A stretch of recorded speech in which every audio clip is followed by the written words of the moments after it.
Tahsina রুশদীর Luna BNP নেতা M Ilias আলীর সহধর্মিণী। স্বামী নিখোঁজের পর দীর্ঘ এক যুগেরও বেশি সময় ধরে সক্রিয় রাজনীতিতে।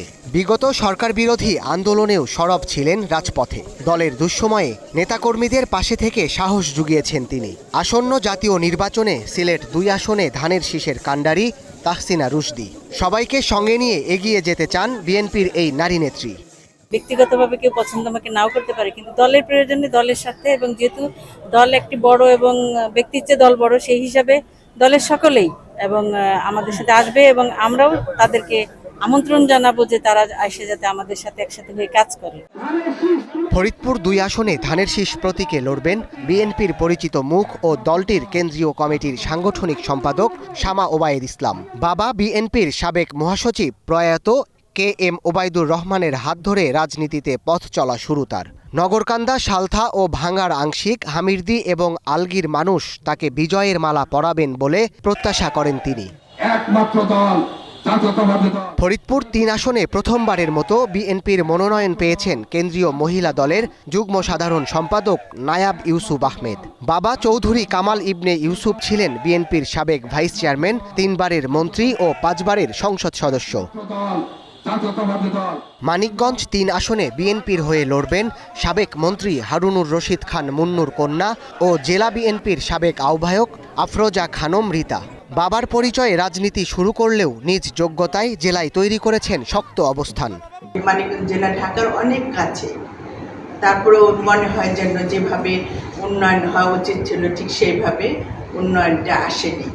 আপনারা দোয়া করবেন আমি যেন আমার দেশনেত্রী বেগম খালেদা জিয়ার সম্মান রাখতে পারি, আমি যেন জনাব তারেক রহমানের সম্মান রাখতে পারি। আওয়ামী শাসন আমলে গুমের পর হত্যা করা হয় যশোর জেলা বিএনপির অর্থ বিষয়ক সম্পাদক নাজমুল ইসলামকে। এবার যশোর ২ আসনে ধানের শীষের টিকিট পেয়েছেন তারই সহধর্মিণী সাবিরা নাজমুল। গৃহবধূ থেকে এখন তিনি পুরো দস্তুর রাজনীতিবিদ। ঝিকরগাছা চৌগাছাবাসীর কাছে আমার দায়িত্বের জায়গা থেকে এসেছিলাম। দীর্ঘ ১৫ বছর আমি কাজ করেছি। আমি আমার স্বামী শহীদ নাজমুল ইসলামের যে স্বপ্ন জনগণের সেবা করবার, সেই সেবা করবার সুযোগ দেওয়ার জন্য আমি আমার দলের ভারপ্রাপ্ত চেয়ারম্যান জনাব তারেক রহমানকে আমি ধন্যবাদ জানাই। শেরপুর ১ আসনে এবারও ডাক্তার সানসিলা জেবরিন প্রিয়াঙ্কার উপর ভরসা রেখেছে বিএনপি। অল্প বয়সে রাজনীতিতে চমক দেখানো এই নারী চিকিৎসককে প্রার্থী হিসেবে ঘোষণার পর উজ্জীবিত তৃণমূলের নেতাকর্মীরা। দলকে খুশি করার জন্য শেরপুরের প্রত্যেকটা মানুষের ঋণ আমি শোধ করব, কারণ এখানে আমার বাবার প্রচুর কষ্ট আছে, প্রচুর ত্যাগ তিতিক্ষা আছে। সেই কষ্ট ত্যাগ তিতিক্ষাগুলো আমি প্রত্যেকটা মানুষের মুখে হাসি ফুটিয়ে আমি আমার বাবার ঋণ শোধ করব, আমি দলের ঋণ শোধ করব, এবং আমি দেশকে দেখিয়ে দিতে চাই শেরপুর সদর ১ আসন একটা মডেল শহরে পরিণত হবে। ধানের শীষের ১০ নারী প্রার্থীর একজন ফারজানা শারমিন পুতুল প্রথমবারের মতো মনোনয়ন পেয়েছেন নাটোর ১ আসন থেকে। সাবেক ক্রীড়া প্রতিমন্ত্রী প্রয়াত ফজলুর রহমান পটলের কন্যাকে ঘিরে আশার আলো দেখছেন স্থানীয়রা।